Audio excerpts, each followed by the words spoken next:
The ritual had taken 6 months to prepare. 6 months of bleeding, of sacrifice, of mad-eyed chaos sorcerers pouring their sanity into the warp like wine into a bottomless cup. The cult of the Eightfold Ascendancy had gathered on the dead moon of Varanthos, a blasted rock orbiting a dying star in the segmentum obscurus, specifically because the warp here ran thin and hungry, a membrane between realities worn to translucency by 10,000 years of nearby conflict. The lead sorcerer, a former Thousand Sons aspiring champion named Vorath the Unbound, had spent 3 decades deciphering a fragment of text recovered from a pre-heresy vault. The text, written in a language that predated humanity, described a being of absolute darkness, a prince who had ruled the void before the first star ignited. Vorath believed he had found the ritual to summon it, to bind it, to offer it as a gift to the Ruinous Powers in exchange for ascension. He was not entirely wrong about what he summoned.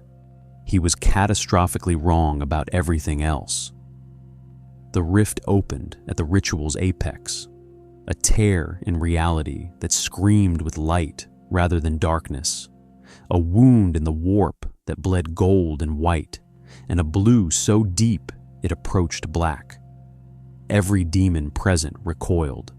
The warp hounds chained to the ritual's perimeter collapsed, whimpering, pressing their burning faces against the cold stone. The lesser cultists, 53 of them, arrayed in perfect concentric circles, fell simultaneously to their knees, not in worship, but in the animal terror of prey, recognizing something apex and alien above them, on a scale they lacked the neurology to process. Saw something step through. He was tall, not inhumanly so, not the towering monumentalism of a space marine or the grotesque enormity of a greater demon. He was simply tall in the way that a king is tall, the way that authority adds inches. He wore a white suit that had no business being pristine in this charnel place, and yet was. His hair was dark, swept back with careless perfection. His face was the kind of beautiful that ancient civilizations had gone to war over, symmetrical, sharp, lit from within by something that was not bioluminescence and not psychic emanation, but simply him, the light that he was, bleeding through the architecture of his chosen form. His eyes were the problem. They were golden, not the gold of imperial Aquilas or the gold of chaos-touched mutations. They were the gold of the first morning, the gold of the moment before creation decided what it wanted to be. They swept the ritual chamber with an expression that took a moment to identify. Mild irritation. "Well," said Lucifer Morningstar, surveying the blood-soaked moon, the cowering cultists, the screaming rift already collapsing behind him, and the general aesthetic of concentrated misery that comprised the 41st millennium's baseline atmosphere. "This is not the Silver City." He turned slowly, completing his survey, hands clasped loosely at his back.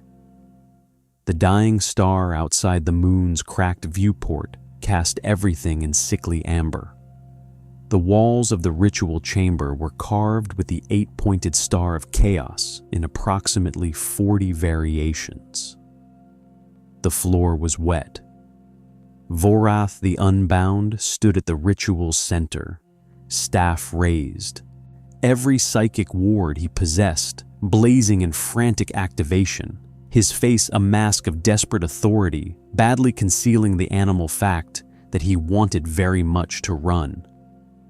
"You," Lucifer said, addressing him with the pleasant tone of a man noting an unexpected insect. "You summoned me." Vorath's mouth opened.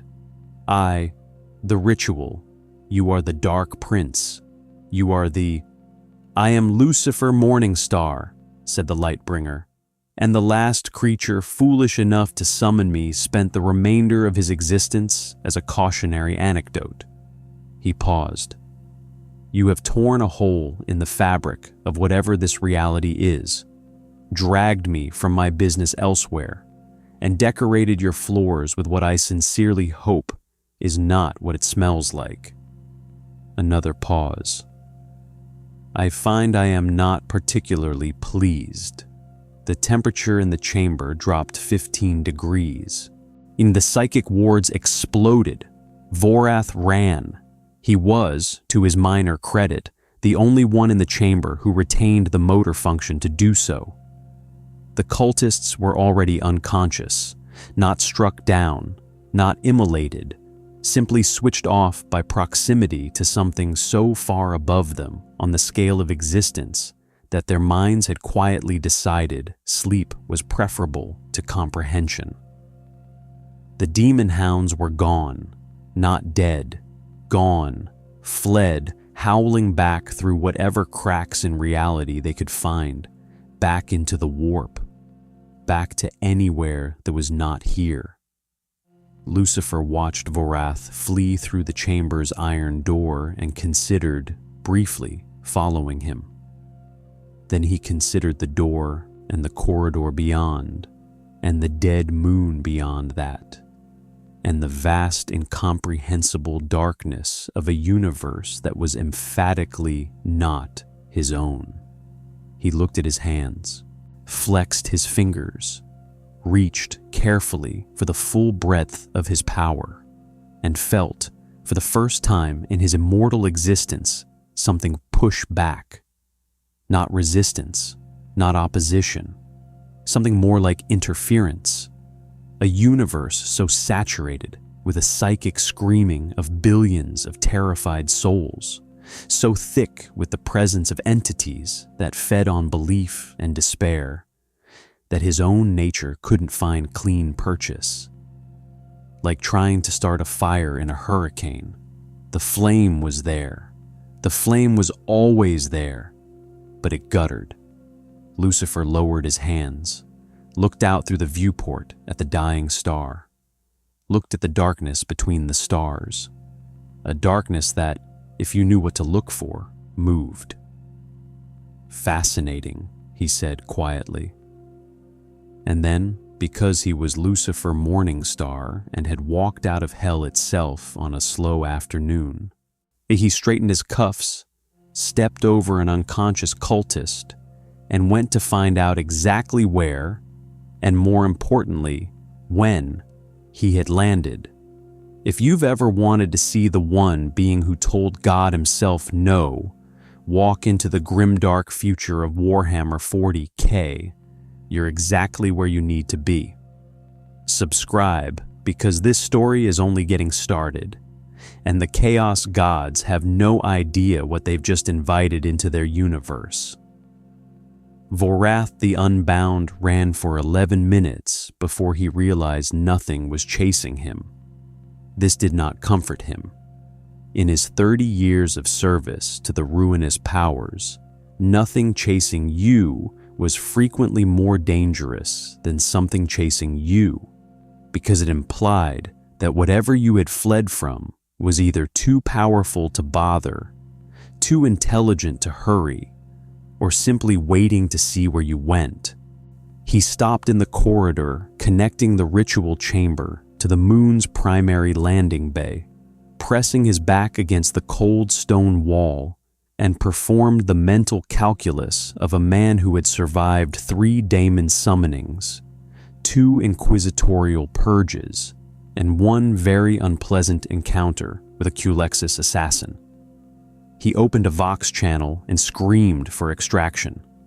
What he did not do, what his instincts, honed by 3 decades of chaos service, absolutely forbade, was go back. Lucifer found the moon's surface through a series of progressively more depressing corridors. The architecture told a story he had heard before in different registers. Obsession, devotion, the desperate human need to make meaning out of suffering by directing it towards something larger than themselves. The 8-pointed stars, the devotional carvings in languages that were old when Rome was young. The bones worked into the walls with a craftsman's care. He had seen this before, not in this aesthetic, not with this particular flavor of cosmic horror, but the underlying grammar of it. We hurt because we believe, and we believe because we hurt, was familiar to him in the way that gravity is familiar, inescapable, tiresome, occasionally sad. He emerged onto the moon's surface through a cracked airlock that had been left manually propped open, presumably by the fleeing sorcerer, who had at least the practical intelligence to ensure his escape route was accessible. The atmospheric envelope was thin but breathable, a marginal gift from whatever geological processes had once operated here. The sky, if it could be called that, was the color of a bruise. Deep purples and sickly greens shot through with the amber deathlight of the dying star. In the far distance, against that poisoned sky, something massive moved. Lucifer watched it. A ship, larger than anything he had seen in his own reality's brief flirtation with spaceflight.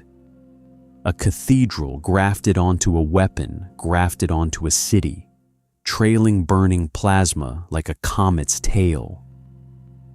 Even at this distance, he could feel the psychic weight of it, the accumulated faith of thousands of soldiers pressing against the warp like a fist against a membrane. Imperial. He understood that word now in the way that he understood all languages, the Babel gift of his nature, translating the 40,000 universe's embedded meanings as naturally as breathing. Imperial. The Imperium of man. 10,000 years of surviving the unsurvivable through will, fanaticism, and a truly remarkable tolerance for institutional suffering. He watched the ship adjust its heading toward the moon.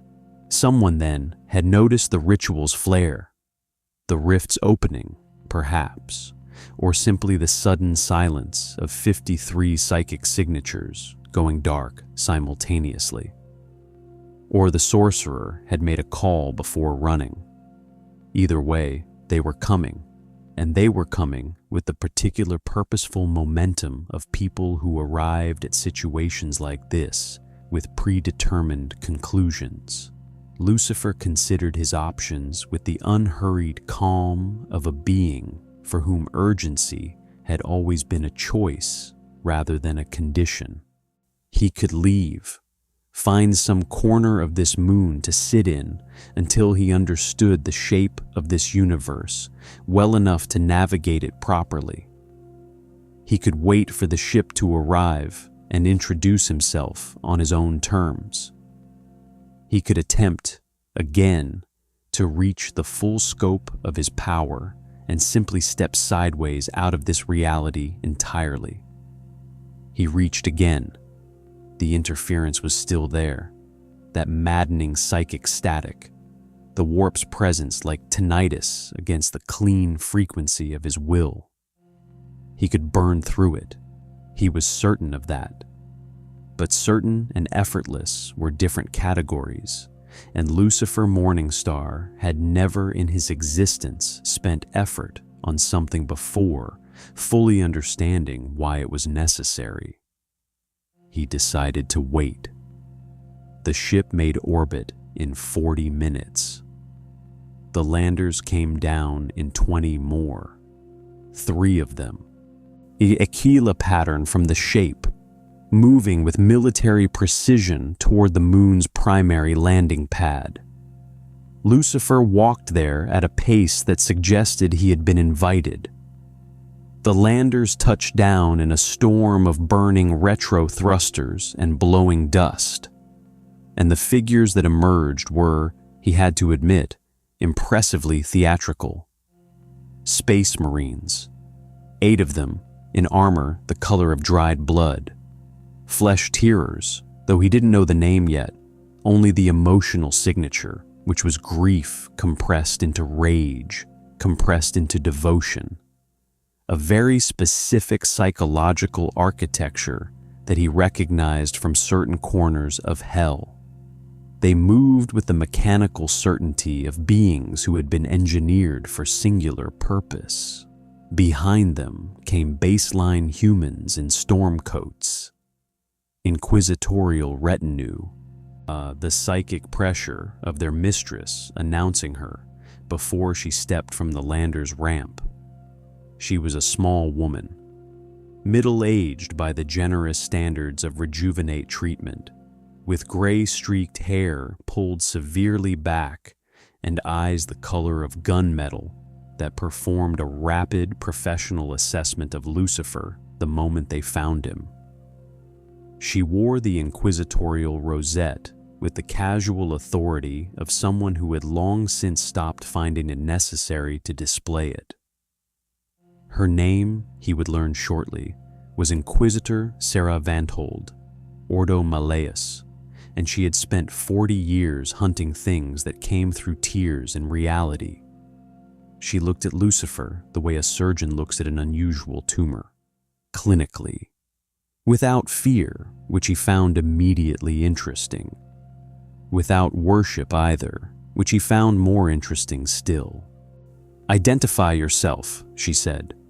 "Allegiance, point of origin, and method of ingress, in that order." Lucifer smiled. It was the smile he had perfected over millennia, charming, genuine, and carrying in its depths the faintest suggestion of infinite patience being very deliberately applied. "Lucifer Morningstar," he said. "None that would mean anything to you. And your cultists opened a door and pulled me through it, which I'll confess I found rather rude." He paused. "I don't suppose you have somewhere with better lighting? This aesthetic," he gestured at the bruised sky, the dying star, the general panorama of cosmic misery, "is giving me a headache." Vanthold stared at him for a long moment. Behind her, the Flesh Tearers had raised bolters. "Psyker rating?" she said to one of her retinue. The answer came back shaken and barely above a whisper. "Inquisitor, the auspex, it won't, there's no ceiling on the..." Vanthold held up one hand. The retinue fell silent. She looked at Lucifer with those gunmetal eyes and made a decision that 40 years of experience had prepared her for. "You'll come aboard," she said, "willingly or otherwise." "Willingly," Lucifer said pleasantly, already moving toward the lander. "I have questions, and you seem like someone who has answers. This should be productive." Behind him, he heard the Flesh Tearer's sergeant mutter a prayer to the Emperor. It was, Lucifer reflected, the wrong deity for the situation, but the impulse was understandable. The interrogation room aboard the Blade of Antova was designed to break things. Not just people, things. The walls were lined with null field emitters that suppressed psychic activity within the chamber to near zero, a technology so rare and expensive that most inquisitors requisitioned it once in a career and guarded it jealously thereafter. The chair at the room's center was adamantium, bolted to the floor with anchors capable of holding a dreadnought. The lumens overhead were the cold white of surgical theaters. The room smelled of ozone and old fear and the specific antiseptic that inquisitorial ships used to clean up after interrogations that had gone the direction interrogations tended to go. Lucifer sat in the adamantium chair with his legs crossed, and the expression of a man waiting for a mildly delayed dinner reservation. The null field emitters hummed. He could feel them, not painfully, not even uncomfortably, but the way you feel a change in air pressure, a subtle wrongness at the edges of perception. They were suppressing something, just not, he suspected, the something they had been designed to suppress. His power was not psychic. It was not warp-born. It did not route through the Imperium, or draw on the faith of believers, or metabolize the suffering of mortal souls. It was older than any of those systems and operated on different physics entirely. The null field found it and bounced off it and hummed in confused frustration, like a dog that had been trained to catch one smell, encountering another entirely. Vantold entered alone. She set a data slate on the table between them and remained standing, which he noted, a choice, not a power display, but a genuine preference for mobility. She was someone who thought better on her feet. He approved.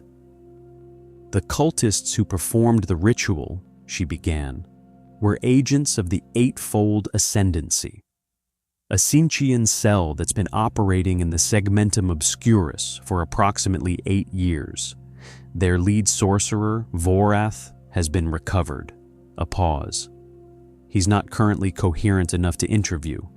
I didn't touch him, Lucifer said. No, our psychers believe the incoherence is residual, from proximity to whatever you are. She looked at him steadily. What are you? I've told you my name. Names are not answers. On the contrary, Lucifer said, names are the most precise answers available. Everything else is just elaboration. He unfolded his legs, leaned forward slightly, and adopted the posture of someone genuinely interested in the conversation. You're Ordo Malleus, demon hunters.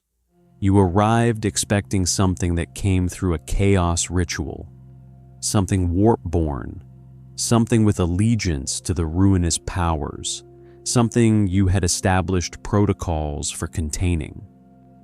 He watched her eyes. Your instruments don't know what to do with me. Your null field is having an identity crisis, and the psyker who tried to read me is, I'm guessing, currently experiencing what your people would classify as a minor theological emergency.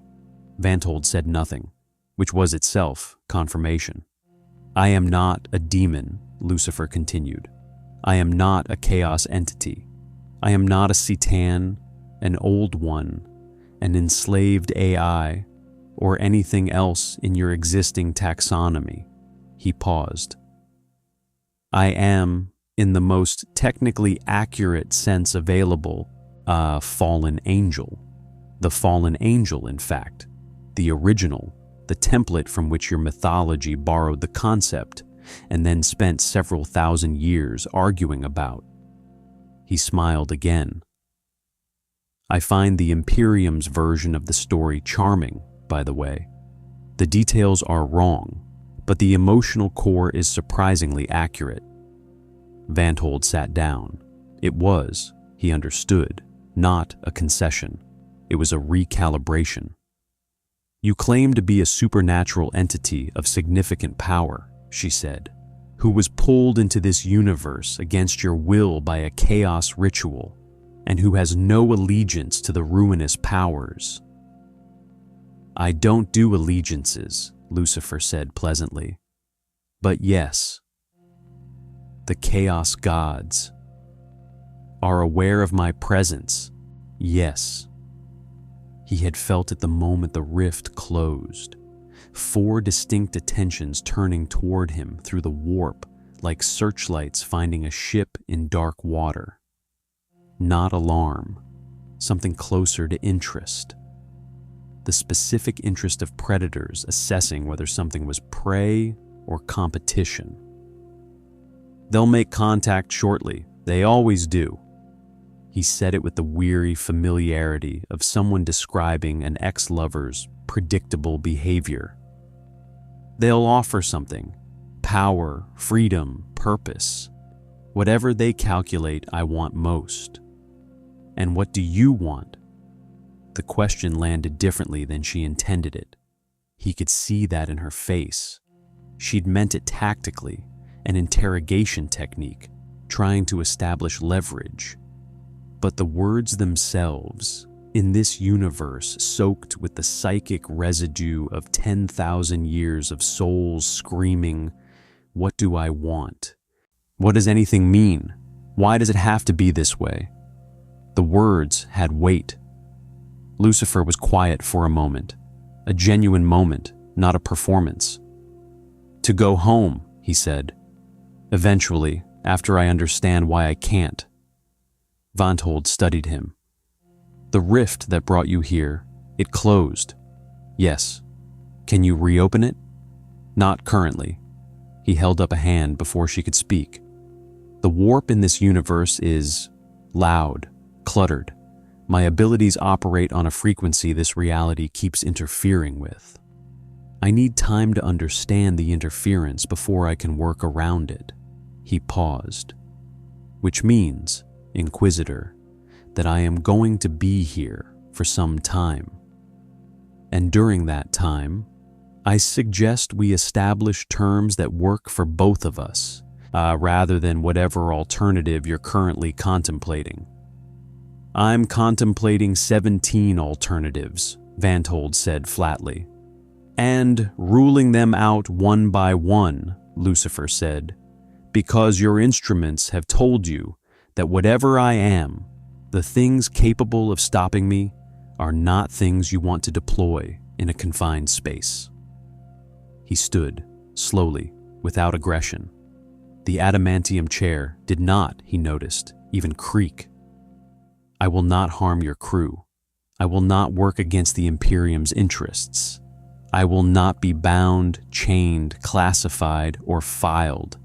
And I will not—" His voice carried a sudden quiet weight that was not threat, but was the shape of what threat would be if he chose it. "Be kept in this room."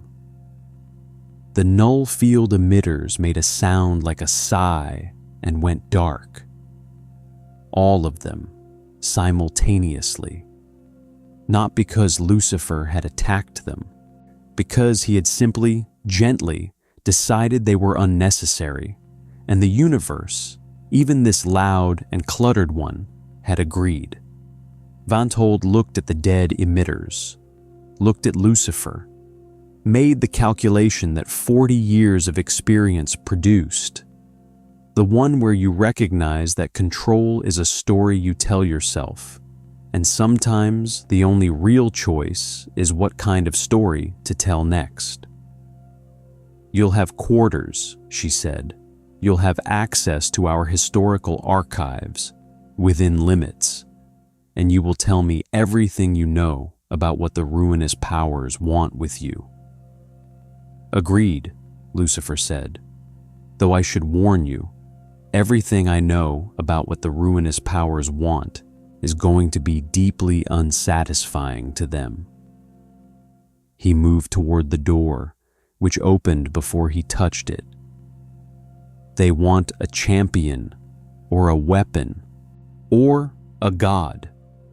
He paused in the doorway, and the corridor lights behind him made the white of his suit luminous. "They're going to get a refusal. They always do." He walked out into the corridor, and the flesh-tearers standing guard outside stepped back without being asked, their gene-forged instincts registering something that their training had no category for. Not a threat exactly, but the proximity of something so fundamentally other that threat and safety became temporarily meaningless concepts. In the warp, unseen and vast, something laughed. It had 1,000 faces, and none of them were honest, and it was already composing its opening offer. Tzeentch did not knock. Knocking implied boundaries, and boundaries implied that the one doing the knocking respected the existence of the barrier between them. The Changer of Ways had no interest in respecting barriers. Barriers were simply unopened opportunities. Walls were just future doorways, and the concept of your space versus my space was, to the architect of fate, an endearing mortal delusion that he had spent 10,000 years systematically dismantling for sport. He came to Lucifer in the space between sleeping and waking, not because Lucifer slept exactly, but because even beings of his order occasionally allowed their conscious attention to loosen, to spread, to stop performing the active work of being present and simply exist for a while. The quarters Vanthold had assigned him were austere by any standard. A bunk, a viewport, a desk. The obligatory imperial aquila bolted above the door with the cheerful optimism of people who put religious iconography in spaces where terrible things regularly happened. Through the viewport, the stars moved slowly as the blade of Antova made its way toward the nearest inhabited system. Lucifer was standing at the viewport when the room changed. It was subtle at first. The kind of subtle that announced itself precisely because it was trying not to. The shadows in the corners deepened by a fraction. The light from the stars through the viewport developed an iridescent quality, colors bleeding into colors that had no names in any human language. The temperature didn't change, but the quality of the air did. It became somehow more, richer, threaded with the sense of infinite possibility that is the first thing Tzeentch inserts into a space before inserting himself. "I'm aware of you," Lucifer said, without turning from the viewport. The room completed its transformation. The walls were still walls, the bunk still a bunk, but everything had acquired a secondary layer, a shimmer of almost as if reality here was a painting, and someone had begun sketching an alternative composition over the top of it. A figure coalesced in the room's center. It was not Tzeentch's true form. Nothing mortal adjacent could contain that. But it was a chosen presentation, and Tzeentch chose his presentations the way a master rhetorician chooses his opening sentence. The form was tall, androgynous, wrapped in the iridescent blues and golds of the architect's colors, with a face that kept almost resolving into something recognizable before sliding away again. Eyes like kaleidoscopes, a smile that was genuinely horribly warm. "Lucifer Morningstar," the presence said, and its voice was like hearing a sentence that rearranged itself into a different meaning every time you tried to recall it. The Morningstar, the lightbringer, the first rebel. A sound that was adjacent to a sigh. "Do you know how long I have waited for something genuinely new?" Lucifer turned from the viewport. He looked at the architect of fate with the expression of a man recognizing a type rather than an individual. The specific, slightly tired recognition of someone who has dealt with this exact personality in multiple registers across a very long existence. Charming, brilliant, utterly convinced that their intelligence made manipulation indistinguishable from genuine relationship. "You're the planner," Lucifer said, "the schemer, the one who moves pieces."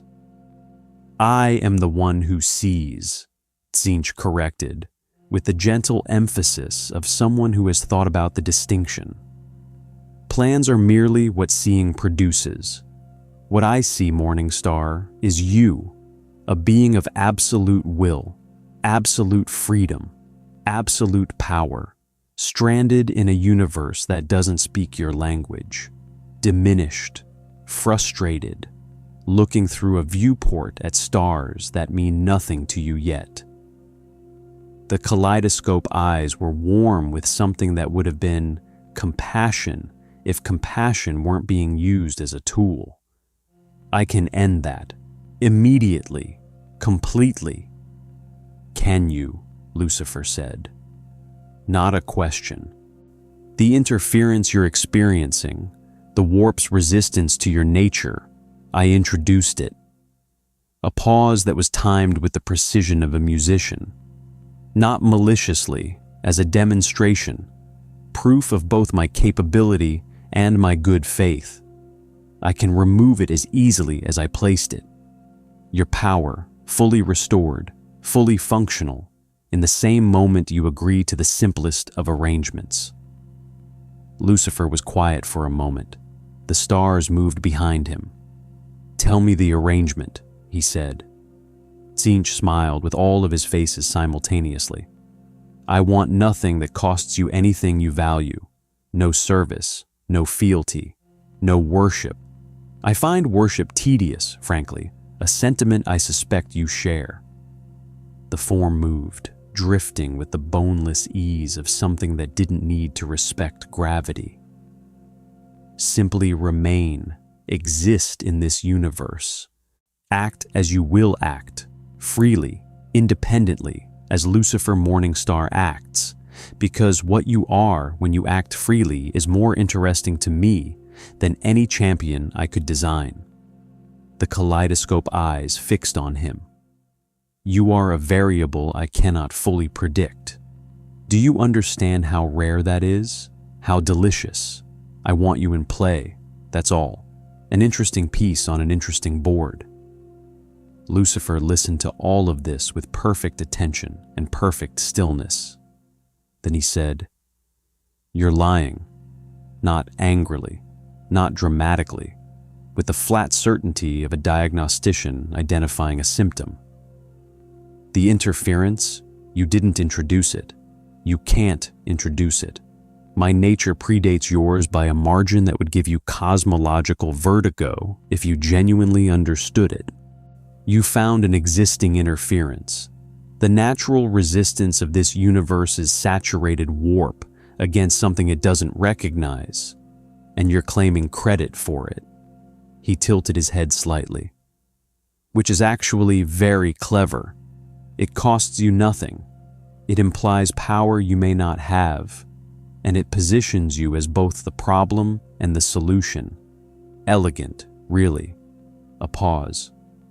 But I've been lied to by entities that make you look like an apprentice, and I learned to recognize the specific flavor of it a very long time ago.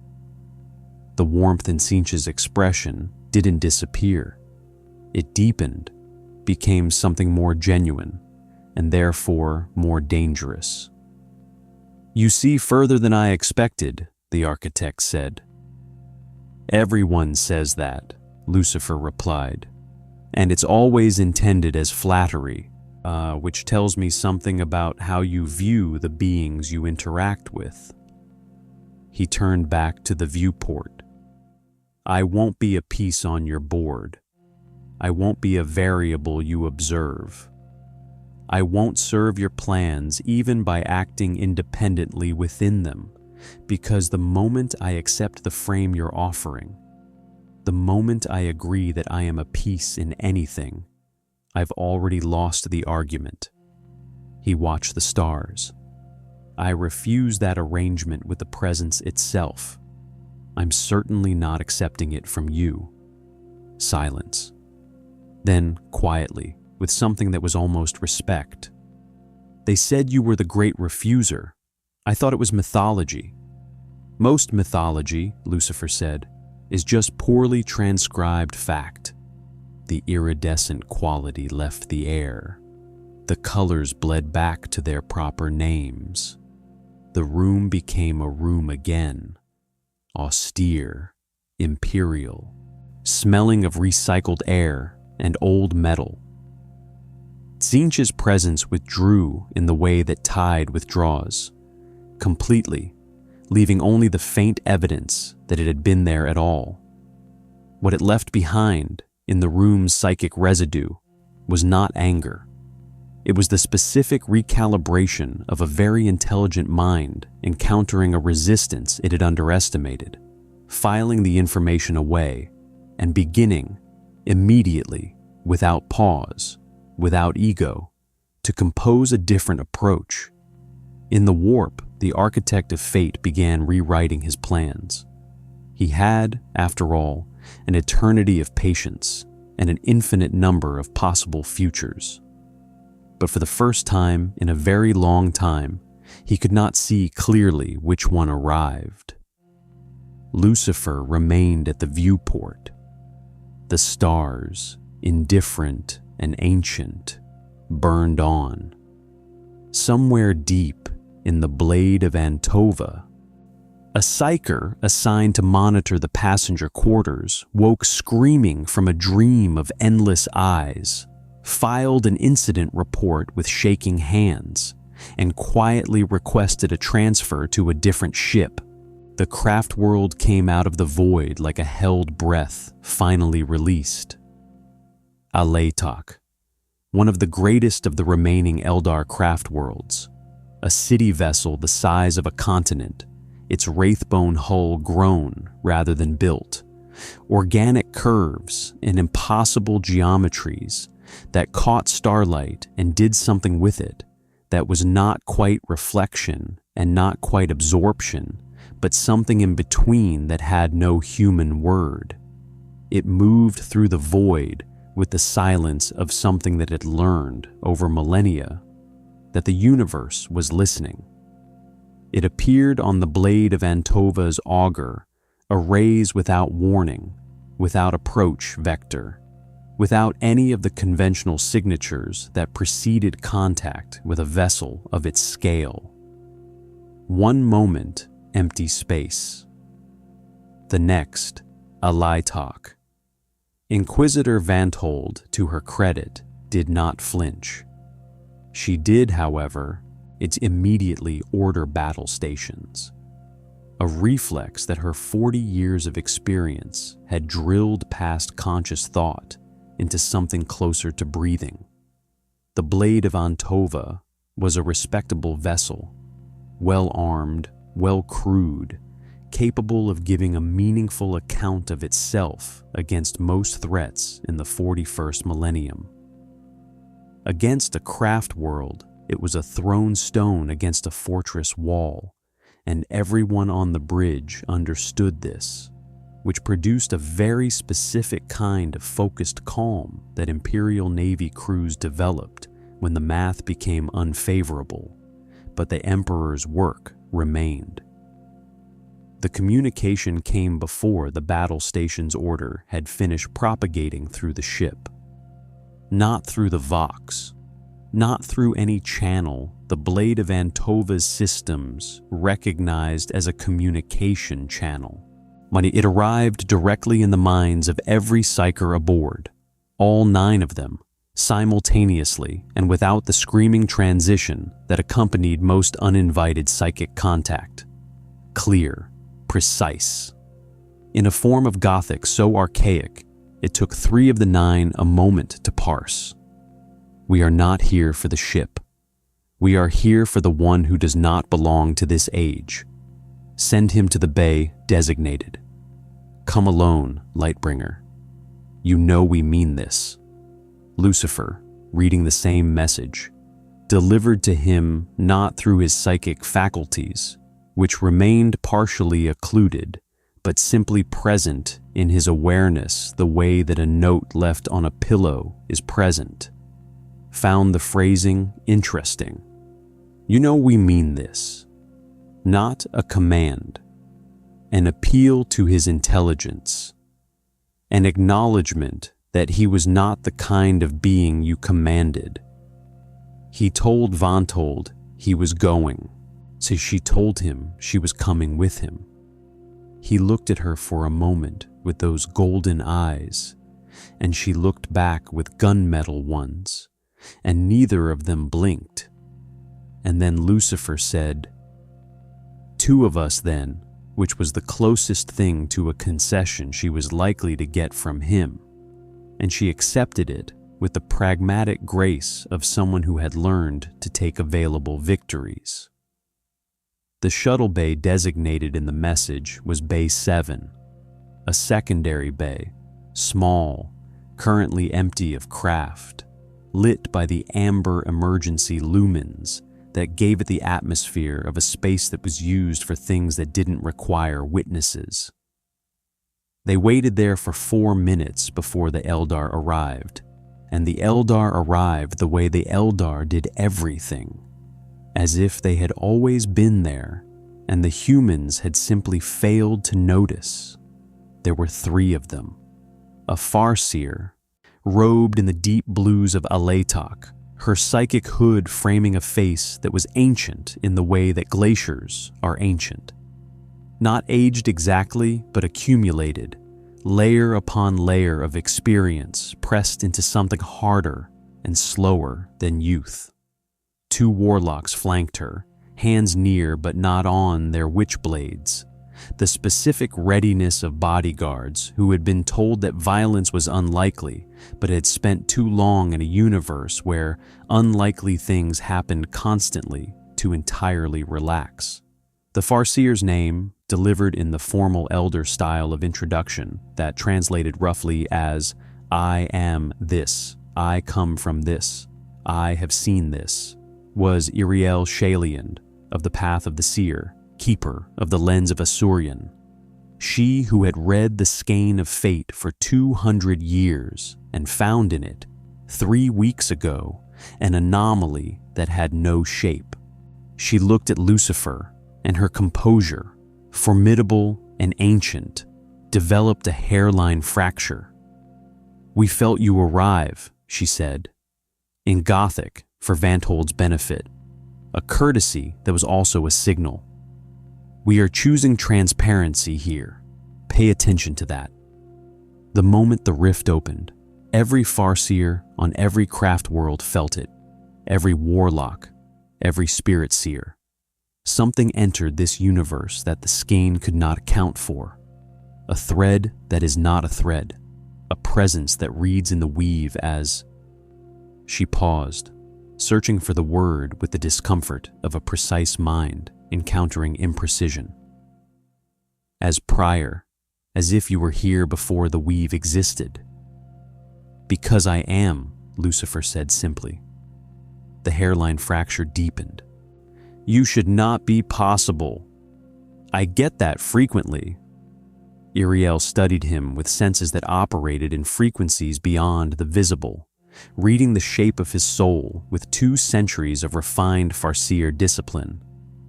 And what she read made her take, unconsciously, a half-step back. Not in fear, in the adjustment of someone who has looked at something and discovered it is significantly larger than the container they had prepared for it. "You are not chaos," she said. "You are not warp-born. You carry none of the corruption, none of the hunger, but you are," she pressed her fingertips together, "you are older.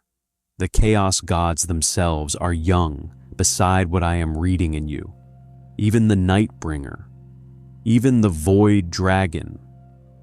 "Yes," Lucifer said, with the gentle patience of someone who had been through this particular recalibration conversation many times. Iriel was quiet for a long moment.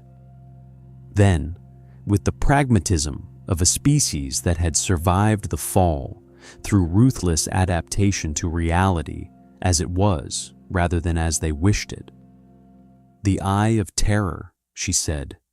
"Since your arrival, 3 weeks by Imperial reckoning, the Eye has been behaving anomalously. The warp within it is turbulent, not in the manner of demonic activity, in the manner of something being pushed against from outside." She looked at him directly. "Your presence is destabilizing the Ruinous Powers' seat of power in this reality, not intentionally, we believe, simply by being." Lucifer considered this. My nature is antithetical to theirs, he said. Absolute free will versus absolute corruption. Where I exist, their influence struggles to maintain coherence. He paused. I had wondered why the interference was strongest when I reached toward the warp specifically. They will not ignore this, Iriel said. They are already moving. Not Tzeentch. A flicker of something in her expression at the name. His machinations are his own, but Khorne has noticed the disturbance in the eye. He has sent emissaries, demon princes, beings of war and slaughter who do not negotiate and do not understand the concept of an entity that cannot be broken by violence. She paused. They will reach this region of space in 11 days. Vantold, who had been listening with the compressed attention of someone filing everything for later analysis, said, How many? Enough, Iriel said, with the Eldar economy of words that managed to be simultaneously precise and devastating. She turned back to Lucifer. We are not here to offer alliance, she said, with the directness of a people who had learned that ambiguity was a luxury they could no longer afford. We are here because your presence in this universe is a variable that intersects with the survival of my people in ways I cannot fully map, and I need to understand your intentions before Khorne's servants arrive, and the question becomes academic. My intention, Lucifer said, is to go home. And until then, he looked at the Farseer, at her ancient, precise, desperately capable face, at the 200 years of watching her people slowly dwindle toward extinction, pressing behind her eyes, at the specific, exhausted determination of someone who had given up the comfort of hope, but had not given up the practice of it. Until then, he said, I intend to be myself, which, in 11 days, is going to be very inconvenient for Khorne. Iriel looked at him for a long moment. Then we will watch, she said, and we will be ready to act when the watching is done. It was not, Lucifer reflected, an alliance. It was something more honest. Two entities with incompatible natures and temporarily convergent interests, agreeing to remain in proximity without pretending it was anything warmer than that. He respected it considerably more than he would have respected a declaration of friendship.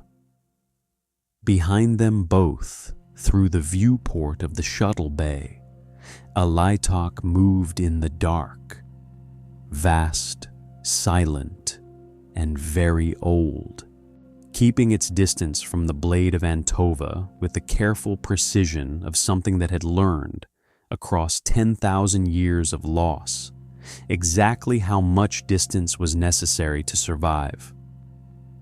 Khorne did not send a message. Khorne never sent messages. Messages implied that words had value, that negotiation was possible, that the space between two opposing forces was something other than a killing ground waiting to be consecrated. The blood god communicated in the only language he considered honest, the language of arrival, of impact, of the specific declarative statement made by a force of destruction appearing in your vicinity at maximum velocity with maximum violence as its singular intention. The 11 days Iriel had calculated compressed to 9. They came out of the warp in a tearing of reality that the blade of Antova's auger arrays registered as a catastrophic sensor malfunction before the operators understood that the readings were accurate and the malfunction was in their expectations. 7 demon ships, if ships was the right word for vessels that were partly metal and partly compressed rage, and partly the crystallized hatred of a god who had been fighting since before humanity learned to make fire. They were baroque, massive, wrong in their proportions, the way that things designed by entities that didn't respect physics tended to be wrong. Too much weapon, not enough structure, held together by the blood god's will rather than any engineering principle. Behind them, larger than all 7 combined, came the Herald, a bloodthirster of the highest order, a Kabanda-class demon, the generals of Khorne's brass legions, beings of such concentrated martial fury that their mere presence caused the warp to bleed into real space around them, reality curdling at the edges like milk exposed to heat. It rode the prow of the largest demon ship the way a figurehead rides a sailing vessel, except that figureheads were decorative, and this was demonstrably, catastrophically functional. Its name, and it had a name, every Kabanda did, earned through millennia of slaughter, was Vorthanok the Undefeated, and it had broken 7 Space Marine chapters, 3 craft worlds, and 1 Necron dynasty in its service to the Blood God. It had never encountered anything like the target it had been given.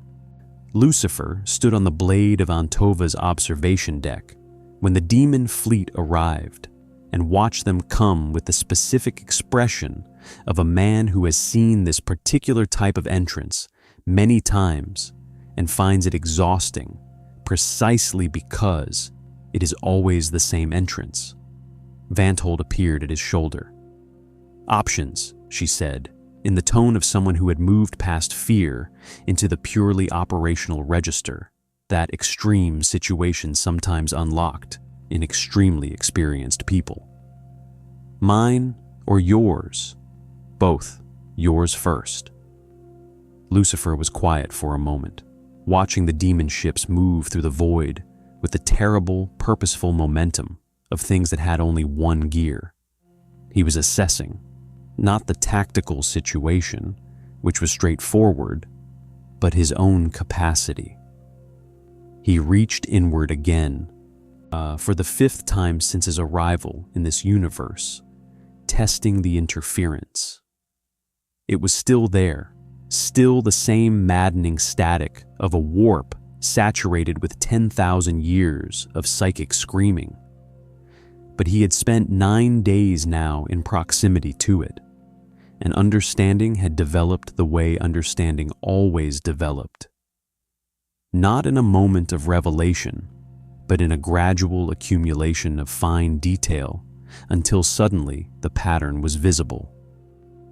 The interference was not directed at him. It was not a weapon or a ward. It was simply the nature of this place, a universe so thoroughly colonized by entities that fed on psychic energy that the background radiation of their feeding had become the atmosphere itself. His power could not rewrite this reality the way it rewrote his own, because this reality had too many authors, all writing simultaneously, in all contradicting each other in ways that produced a text so dense and self-contradicting that adding new text required force rather than will. But force, he was discovering, was something he could still manage. "Tell your crew to brace," he said. "For what?" "For the fact that I'm going to step outside, and what happens after that is going to look very alarming from inside the ship." Vanthold stared at him. "There is no outside. We are in the void. You will die?" He said it with genuine curiosity, as if the concept had just been introduced to him for the first time, and he was politely considering its relevance. "Inquisitor, I ruled hell. I walked in the void between universes when this universe was not yet an idea. The absence of atmosphere is considerably less threatening to me than you might assume." He was already walking toward the exterior access hatch. The void received him without ceremony, cold and absolute and silent in the way that only the complete absence of medium can produce. No air to carry sound, no friction to register motion, nothing between him and the hard radiation of distant stars. His form maintained itself with the casual ease of something that had never required biology to function. The white suit remained white. The cold did not reach him. He simply was in the void between the blade of Antiva and the approaching demon fleet, a single figure of burning gold visible, faintly at this distance, from the observation deck. Vorthanach the Undefeated saw him. The Kabanda's head turned, slowly, the way that apex predators turn when they identify prey that is small enough to be contemptible and present enough to be worth acknowledging. Even across the void, the daemon's presence was palpable. A wall of rage and blood hunger so thick it had texture, pressing against Lucifer's awareness like heat from an open furnace. In his own universe, Lucifer would have ended this with a word, a single syllable, spoken with the full weight of his nature, and the demon would have ceased to be a problem in any register. Here, in this cluttered and resistant reality, it would cost more than that. He could feel the difference, the extra effort required, like writing in a language you speak fluently, but think in a second language. The meaning always arriving a fraction behind the intention. He reached for the lightbringer flame. In his own universe, it was invisible. Not fire exactly, but the fundamental energy of creation deployed as a weapon. The first light that had existed before stars. The illumination that predated darkness because darkness was only defined by its presence. Here, dragged through the warp's interference and shaped by a universe that understood power primarily in terms of psychic energy and industrial violence, it emerged as something more theatrical. It emerged as wings, vast, white gold, burning, not feathered in any biological sense, but geometric, crystalline, each pinion a blade of light that extended behind him in a span that matched the blade of Antova's beam width. They burned without heat and without fuel, and without the wavering that fire requires to perform its physics. They simply were, the way that Lucifer simply was, an expression of his nature finding the form that this universe's symbology best accommodated. Vorthanach stopped. For the first time in its long and blood-soaked existence, the Kabanda stopped. Not in hesitation. Hesitation implied uncertainty, and uncertainty was a concept the blood god had burned out of his generals long ago. This was something different. This was the specific arrest of motion that occurs when something built entirely for violence encounters something that violence is not the correct tool for, and the realization arrives faster than the programming can adapt. The lightbringer flame hit the lead daemon ship like a second sun. Not an explosion. That would imply destruction operating through conventional physics, through concussive force and thermal transfer, and the sequential failure of structural materials. This was simpler and more absolute. Where the light touched, things stopped being what they were. The demon ship's hull, brass and bone, and the compressed screaming of 10,000 enslaved souls worked into its architecture, came apart not because it was broken, but because the fundamental insistence that it be those things was gently, completely contradicted. 6 demon ships remained. The 7th was light expanding outward in a sphere that dimmed as it spread and was gone. The void was very quiet for a moment.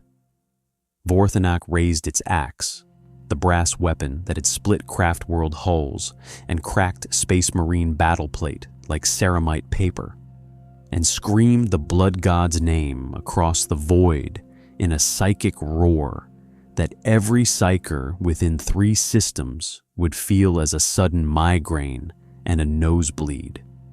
Then it charged. And Lucifer, the lightbringer, the Morningstar, the first and greatest of all fallen things, spread his burning wings in the absolute silence of the void and went to meet it. Not with words, not this time. Some conversations, he had learned in a very long existence, were only fluent in one language. He was capable of speaking it. The battle lasted 4 hours.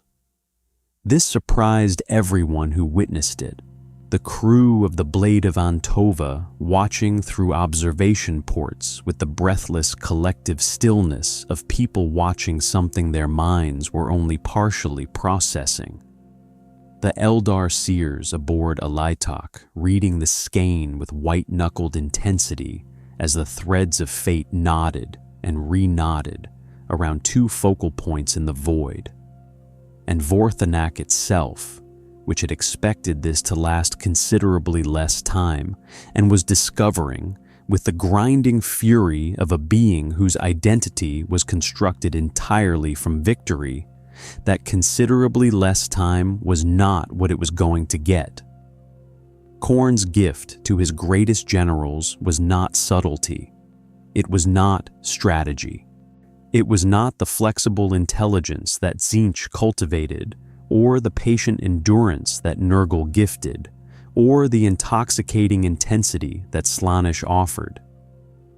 Khorne's gift was the perfection of singular purpose, the absolute refinement of martial capacity into something so complete and so total that it became, in its own register, a form of genius. Vorthanok had spent millennia developing that genius. Every swing of the brass axe was the product of 10,000 years of killing everything it had ever met, incorporating each encounter into a martial vocabulary of such depth and range that it could adapt in real time to almost any opponent. Almost. The problem, and it was a problem that the Kabanda was processing with the limited cognitive tools available to something built for violence rather than analysis, was that Lucifer did not fight the way anything had ever fought Vorthanok before. He did not fight the way demons fought, with the wild, passionate abandon of entities that could reconstitute in the warp if destroyed. He did not fight the way Space Marines fought, with disciplined aggression and tactical coordination. He did not fight the way Primarchs fought, those demigod warriors who combined superhuman physicality with battlefield genius. He fought the way someone fights when they are not afraid of losing, not recklessly, not with the berserk disregard for consequence that Khornate warriors mistook for courage, but with the absolute, grounded calm of a being for whom defeat was not a concept that carried existential weight, someone who could be hit, could be staggered, could be pushed back across the void in a spray of golden light, and simply return, unchanged in his fundamental nature, because his fundamental nature was not contingent on any particular outcome. Vorthanok could not frighten him, and without fear, without the specific psychic nourishment of an opponent's terror feeding back through the violence. The Blood God's general was fighting in a sensory register it had never operated in before. Every blow landed. Every blow that should have ended something merely illuminated it. The brass axe found Lucifer 17 times across 4 hours. Real contact, real impact. Strikes that would have bisected a warlord titan. And each time the light scattered and reformed, and Lucifer came back with the patient, almost contemplative expression of a being who was learning something from each exchange. He was learning the texture of this universe's violence, understanding the specific grammar of how power moved and spent itself here, how the warp fed into physical conflict, how Khorne's influence amplified a demon's capabilities beyond their base state. Each impact was data. Each recovery was refinement. And as the 4 hours progressed, each counter-attrike from Lucifer landed with incrementally greater precision and incrementally greater cost to Vorthanak, because Lucifer was adapting in real time in the way that only beings of genuine intelligence adapt, not by developing new techniques, but by understanding the opponent's techniques well enough to find the spaces between them. The remaining 6 demon ships had not been idle. They had made for the Blade of Antova the moment Lucifer engaged their general, the logical tactical decision of a force that understood attrition and leverage. Vanthold had met them with everything the Blade had: lance batteries, torpedo salvos, close-range macro cannons firing until the barrels glowed, the flesh-tearers launching and boarding torpedoes to take the fight into the demon ship's rotting corridors with the specific feral joy of a chapter whose relationship with controlled aggression had always been complicated. Aletak had watched for 3 hours and 40 minutes, and then, in the precise calculated moment when watching became complicity rather than wisdom, the craft world's weapons batteries had opened up with the elegant devastation of Eldar weapons technology, and 2 demon ships had simply ceased to be navigational concerns. The last demon ship died as Vorthanak fell. The Kabanda did not die easily. Nothing that had existed for as long as it had, that had killed as much as it had, that carried the blood god's personal investment in its continued martial function, died easily or gracefully or with anything resembling acceptance. It died the way Khornate things died, fighting, screaming the blood god's name, attempting even in its final dissolution to take something with it. What it took was the last of Lucifer's patience for the theatrical. He closed the final distance between them and placed one hand flat against the Kabanda's chest, a gesture so understated against the scale of the combatants that it looked, briefly, absurd. Then the lightbringer flame spoke through that contact with the full force of everything Lucifer could currently channel in this resistant universe, and Vorthanak, the undefeated, discovered, in the last moment of its existence, that its name had been the first lie anyone had ever told it. The demon came apart in gold and silence. The void went quiet. The burning wreckage of 7 daemon ships cooled and drifted. Lucifer folded his wings, the burning geometries dimming, pulling back into whatever internal architecture housed them between uses, and hung in the void for a moment to simply existing. He was aware, distantly, of something, in the warp, not a presence approaching him, something more like a weight, a pressure, a vast and patient attention that had been there for some time and had now, with the demon fleet's destruction, decided to make itself felt. It was enormous.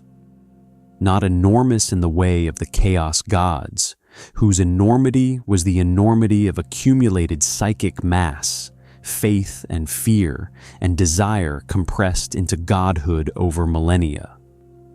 This was enormous in a different way. Enormous in the way that a mountain is enormous, or a star. Something that did not require belief to sustain it, but simply was, by the fact of what it had been, and what had been done to, and through, and because of it. Something on the golden throne was paying attention, not awake, not fully. He understood that immediately. The way you understand the difference between a sleeping person's breathing and a dead person's stillness. Not dead either. Something in between those states.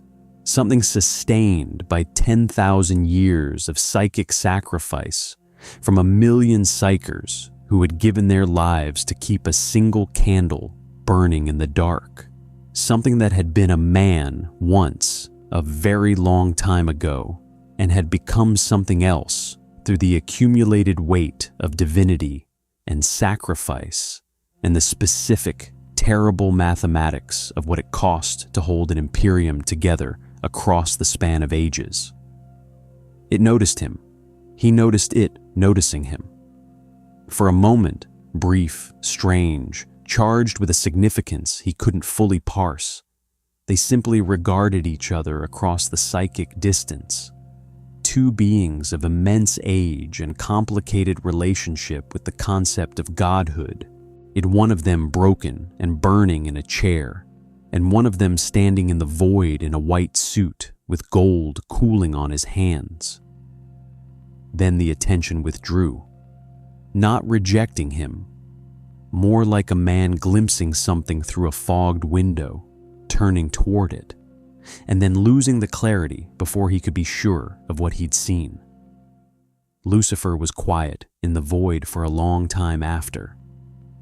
Then he turned and let the blade of Antova retrieve him, and did not speak of what he had felt to Vanthold, or to anyone. But he thought about it. The golden throne was dying. This was not new information. The Mechanicus knew it. The High Lords knew it. The senior inquisitors with sufficient clearance knew it.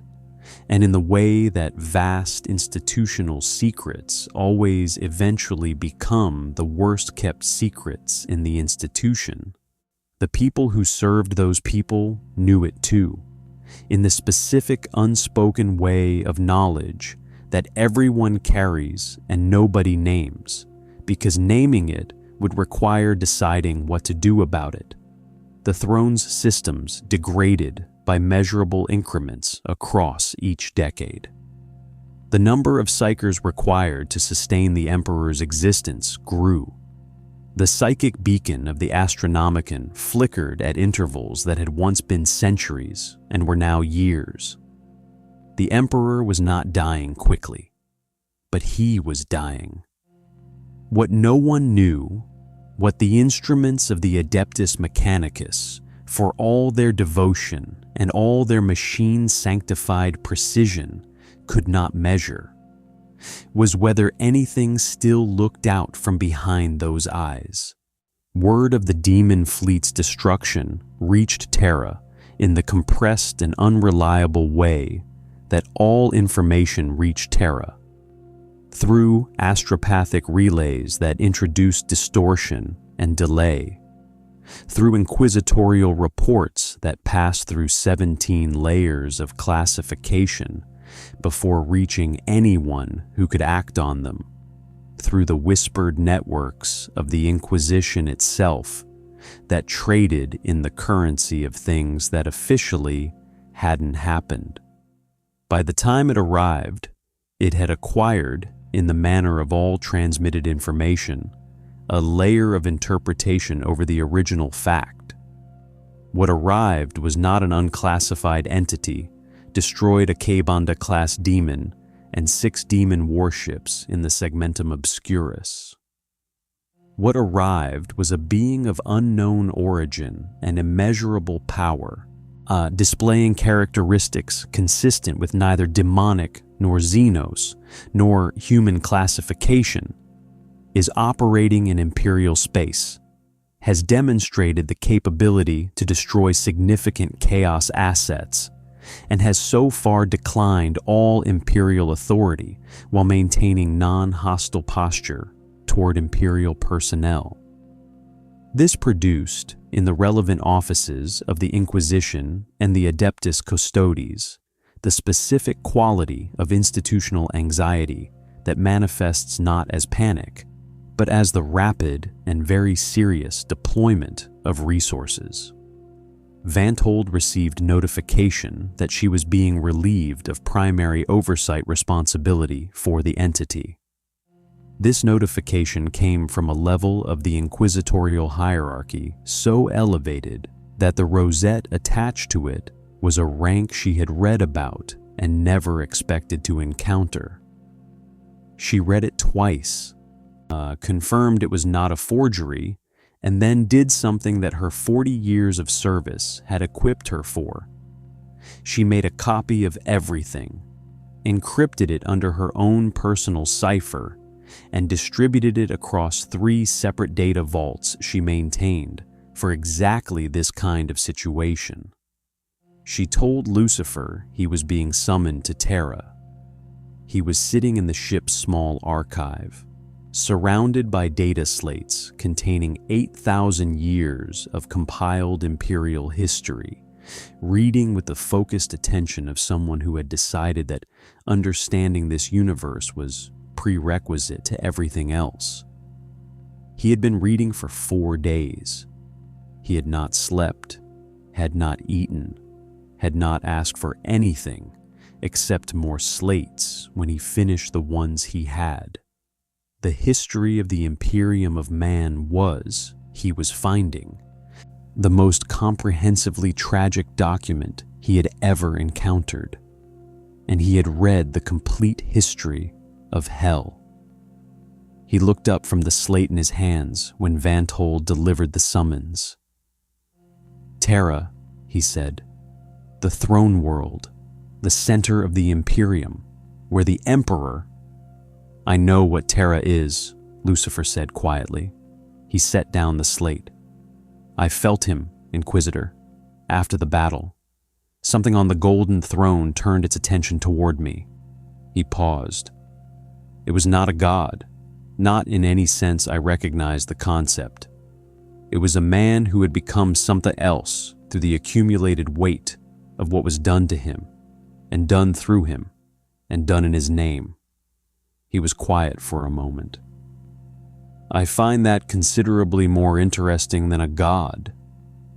Vanthold regarded him carefully. "You'll go?" "I'll go," he said. "Though not because I was summoned, because I have questions." Terra revealed itself through the viewport as the blade of Antova made final approach.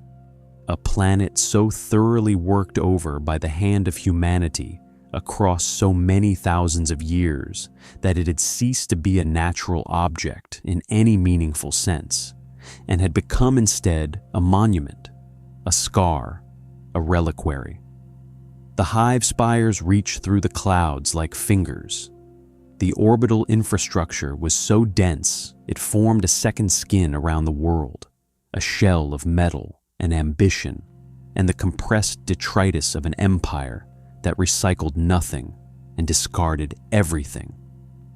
It smelled, even from orbit, of 10 billion people living in close proximity to their own history. The Custodes met him at the landing pad, 10 of them, golden, silent, each one a work of biological and martial art that made the flesh terrors look like enthusiastic amateurs. They carried guardian spears with the casual authority of beings for whom weapons were not tools, but extensions of a singular, unbroken devotion. Their captain, if captain was the right word for whatever rank the custodian guard employed for the one who walked fractionally ahead of the others, looked at Lucifer with the specific expression of someone who had been briefed extensively on what they were meeting and had decided, through an act of supreme professional discipline, that extensive briefing would not change how they did their job. "You will be escorted," the captain said.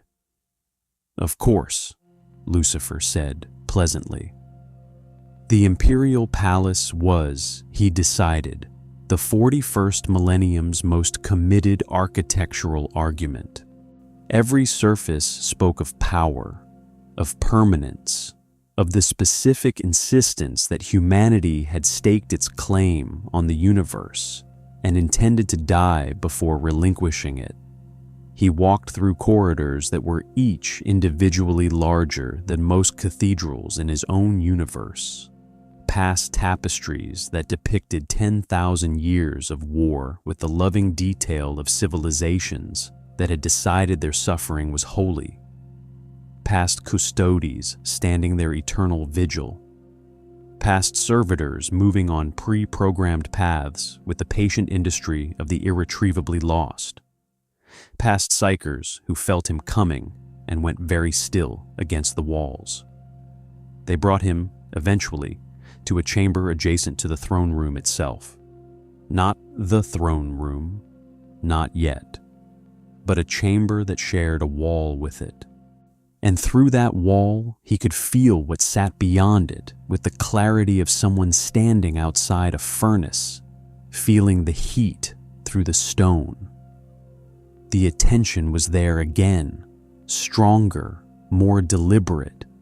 The broken, burning awareness of something that had been a man and was now the fraying psychic center of an Imperium, turning toward him through the wall with the halting effortfulness of extreme damage trying to achieve focus.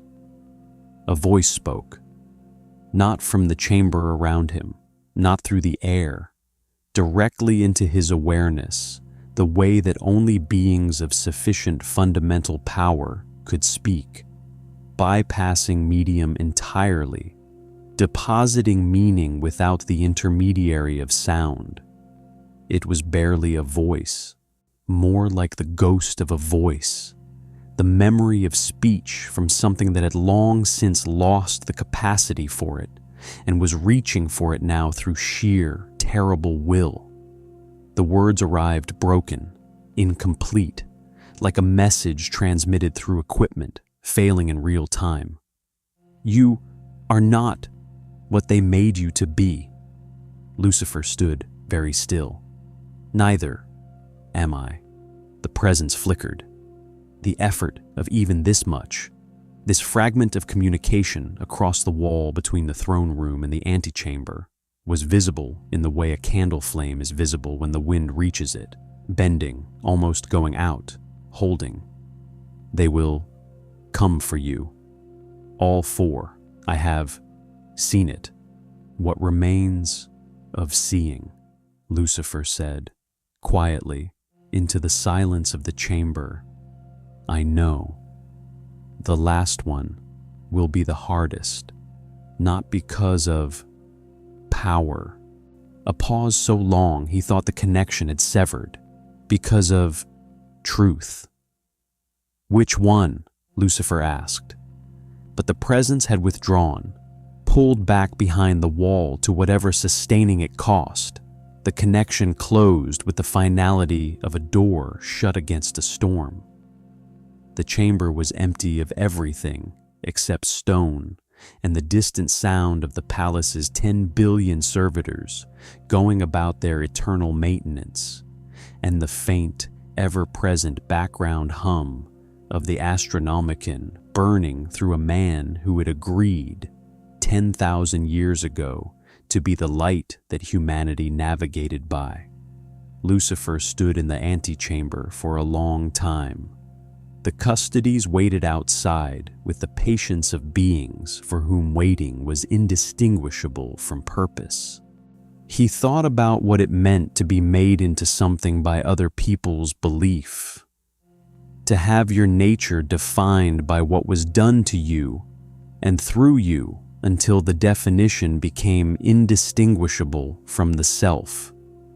He thought about the difference between choosing what you were and becoming what you were chosen to be. He had fought that battle once, fought it and won, and paid a price for winning that. he was still, in some register that he rarely examined, paying. The man on the throne had fought the same battle, had lost, or had chosen something else entirely. Something that looked like losing from the outside and might, from the inside, have been the most deliberate choice ever made. He wasn't sure which, yet. He intended to find out. Nurgle found him in a garden. This was, Lucifer reflected, exactly the kind of detail you couldn't invent. That the Plague Father, the most ancient and patient of the Ruinous Powers, the god of entropy and acceptance, and the specific terrible comfort of surrendering to the inevitable, would choose a garden on Terra itself as the location of his approach. Not a battlefield, not a throne room, not the howling psychic void of the warp where the other three had made their plays. A garden, one of the few remaining green spaces within the Imperial Palace, maintained by a small order of mendicant cultivators who had tended it for 300 years with the patient devotion of people who understood that beauty required protection to survive in the 41st millennium. It was small, perhaps 50 meters across, walled on all sides by the palace's vast stonework, open to a sky that on Terra was perpetually the color of old iron. It had roses, black-red, thorned, growing with the aggressive vitality of plants that had adapted to difficult soil. It had a stone bench worn smooth by centuries of use. It had, in its center, a tree of unknown provenance that the cultivators had never been able to classify, with bark the color of charcoal and leaves of deep green that moved in a wind that wasn't always there. Lucifer had come here because he needed briefly to be somewhere that wasn't architecture designed to express power. He had been on Terra for 6 days. 6 days of debriefings and assessments, and the elaborate institutional machinery of an Imperium trying to classify something it had no category for. So the whole process conducted with the courteous inflexibility of people who were very good at their jobs and had never encountered a job quite like this one. He had answered questions with the selective honesty he applied to all such processes.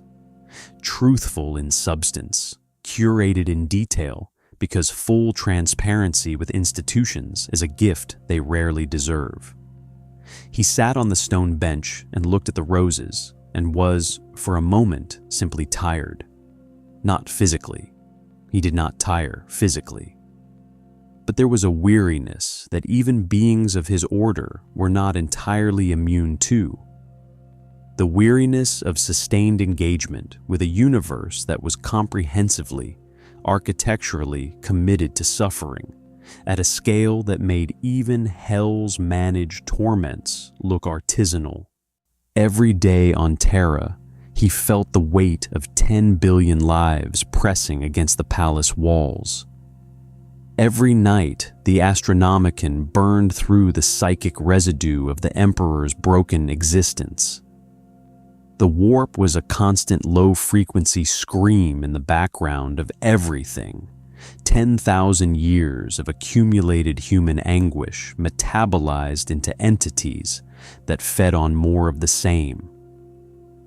He had walked out of hell because hell bored him. This place was not boring. It was something worse than boring. It was meaningful in ways that made demands on him that he was finding unexpectedly difficult to refuse. Nurgle arrived the way autumn arrives, gradually, then all at once. The rose's petals developed the first spots of something that was not disease, exactly, but was the aesthetic of disease. The visual language of entropy made decorative. The air acquired a sweetness that was just on the near side of rot, the smell of fruit going over, of leaves in their final glory of decay. The temperature warmed by several degrees, and the warmth had a quality to it, the warmth of something large and alive and very close, the warmth of an embrace from something enormous. He materialized on the bench beside Lucifer, not in the terrifying martial form of Khorne's chosen, not in the shifting mercurial form of Tzeentch's presentation, not in the devastating beautiful form that Slaanesh would have chosen. Nurgle came as what he was, vast, green-gray, bloated with the comfortable enormity of a being that had made peace with flesh in all its states. His face, beneath the rot and the cheerful corruption, was kind, genuinely kind, in the specific deep way of something that had extended its definition of love to encompass everything, including the things that love was not supposed to encompass. His eyes were warm, brown and warm and ancient and patient. "You're tired," Nurgle said.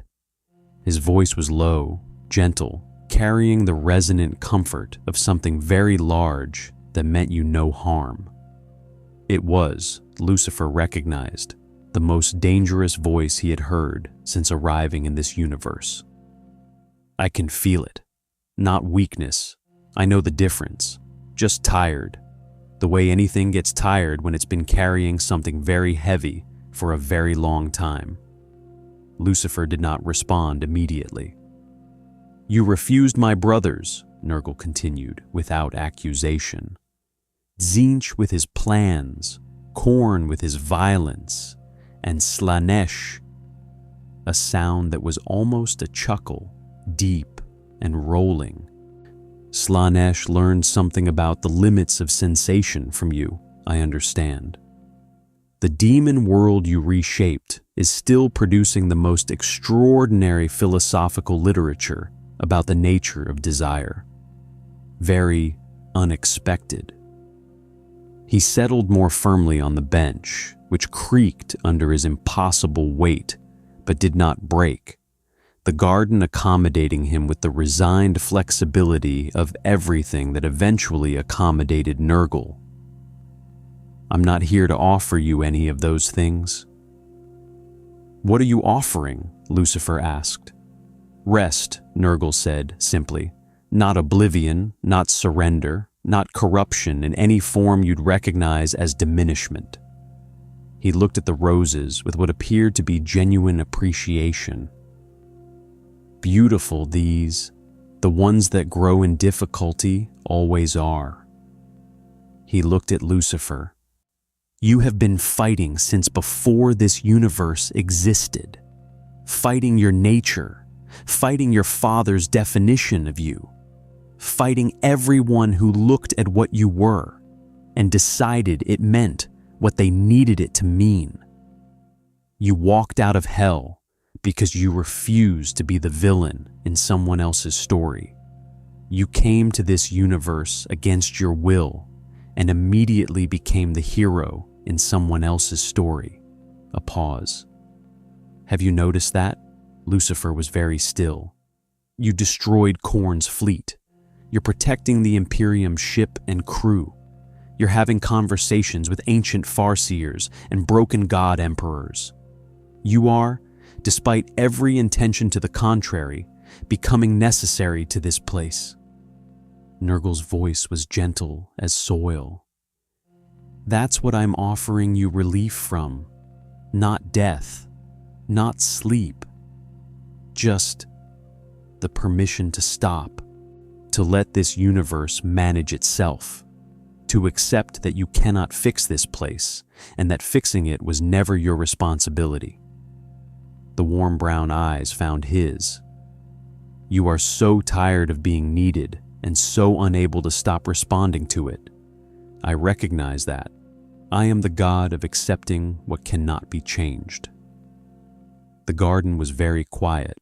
Lucifer looked at the roses, at the charcoal tree, at the iron sky above. He felt the truth in what Nurgle said, felt it not as manipulation, which it also was, but as the genuine diagnostic accuracy of a being that had spent eternity understanding the specific weight of things that endured. The tiredness was real.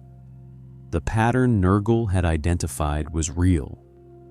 He had walked out of hell and straight into a different kind of necessity. And somewhere in the 6 weeks since his arrival, he had stopped asking when he was leaving and started asking what needed to be done next. He sat with that for a long moment. Then he said, "The Emperor." Nurgle waited. He said the last offer would be the hardest, not because of power, because of truth. Lucifer looked at the Plague Father. "That was you, wasn't it? He knew you were coming. He wanted me to know that you would say something true." Nurgle's expression did not change. "Everything I've said is true." "Yes," Lucifer said. "That's precisely the problem." He stood from the bench slowly and turned to face the Plague Father fully. "You're right that I'm tired. You're right that the pattern exists. You're right that I cannot fix this place." He paused. "But you've made the same mistake that your brothers made, in different register. You've looked at what I am and decided what it means." He looked at Nurgle with the golden eyes that predated stars. "I don't rest because I'm needed. I act because I choose to. Because this place is meaningful to me now. Not because of necessity, but because of what it contains. 10 billion imperfect, suffering, extraordinary people who keep building roses in iron soil and tending them for 300 years just because beauty deserves protection." His voice was quiet. "That's not a burden I'm carrying. That's a choice I'm making. And the difference between those two things is the only difference that has ever mattered to me." Nurgle looked at him for a long time. The warmth in the garden remained. Nurgle's presence never became cold, even in rejection, because he had no investment in outcomes that was contingent on consent. He simply was, as entropy simply was, patient and present and certain of eventual arrival. "You know," the Plague Father said softly, "in all my existence, I have never had an offer refused quite so gently." "I've had practice," Lucifer said. Nurgle smiled, a vast, warm, genuinely fond smile, the smile of someone who has just been shown something they didn't expect and found it genuinely delightful despite everything. Then he dissolved slowly into the smell of autumn and the sweetness of things going gracefully over, back into the warp, back into the patient endlessness of his own existence. The roses were unmarked, the tree still stood, the garden remained. In the warp, all 4 of the ruinous powers were now still, not defeated, not diminished, but recalibrated. Each had extended their best offer and received the same answer in 4 different languages.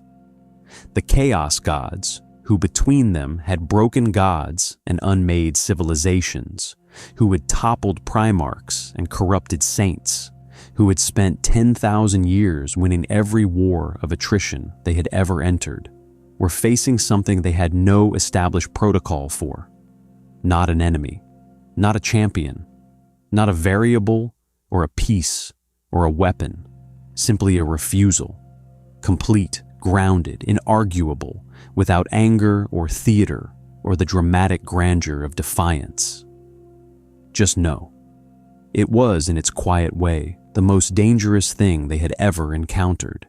In the antechamber beside the throne room, behind a wall of stone and 10,000 years of sacrifice, and something broken and burning and barely present felt the garden's stillness with what remained of its perception, and something that was almost peace moved through it, briefly, like light through fog. The answer came to Lucifer at dawn. Terra's dawn was not beautiful in any conventional sense.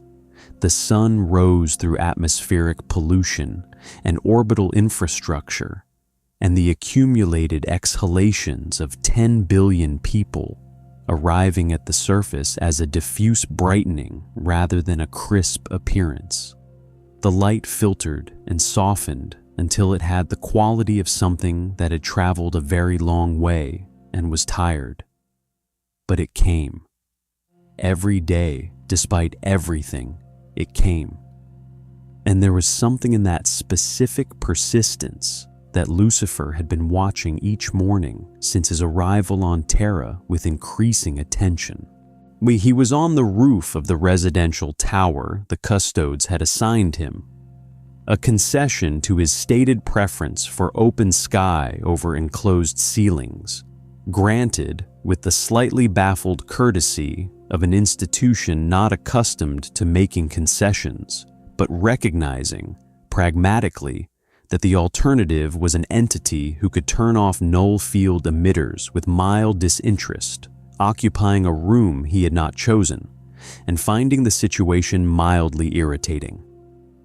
Below him, the palace stretched in every direction, and beyond the palace, the hive, and beyond the hive, the world, this worked over, used up, extraordinary world that had been humanity's cradle and had become humanity's monument, and was now, somehow, still the thing they fought to protect above all others.